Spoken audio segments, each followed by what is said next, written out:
Regina Cassandra Tollywood Kollywood film ఇండస్ట్రీలో మంచి popularity ఉన్న హీరోయిన్. అమితాబ్ నటిస్తున్న ఆంఖేన్ 2తో ఈ బ్యూటీ బాలీవుడ్లో కూడా తెరంగేట్రం చేస్తోంది. అయితే ఈ అమ్మడికి హీరోయిన్ ఓరియంటెడ్ చిత్రాలపైకి మనసు మళ్ళినట్లుంది.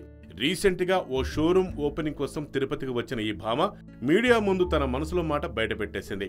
రెజీనాకి అరుంధతిలో అనుష్క చేసిన జేజమ్మ లాంటి పాత్రలో నటించాలనుందట. అనుష్క కెరియర్లో అరుంధతి పెద్ద టర్నింగ్ పాయింట్. ఈ మూవీ తర్వాతే అనుష్క మోస్ట్ వాంటెడ్ హీరోయిన్ గా మారిపోయింది. అటు కోలీవుడ్ లోనూ జేజమ్మ మంచి మార్కులే కొట్టేసింది. అనుష్క కెరీర్ ను దృష్టిలో పెట్టుకునో ఏమో కానీ రెజీనా కూడా అలాంటి పాత్రలు చేయాలి అనుకుంటోంది. మరి ఈ అమ్మడు డ్రీమ్ రోల్ కోరిక నెరవేరుతుందో లేదో చూడాలి. ప్రస్తుతం బాలీవుడ్ మూవీ ఆంఖేన్ 2తో పాటు 5 తమిళ 2 తెలుగు చిత్రాలు రెజీనా చేతిలో ఉన్నాయి.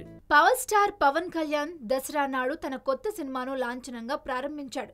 శ్రీ సాయిరామ్ క్రియేషన్స్ పతాకంపై ప్రొడక్షన్ నెంబర్ 4గా ఈ సినిమా తెరకెక్కనుంది.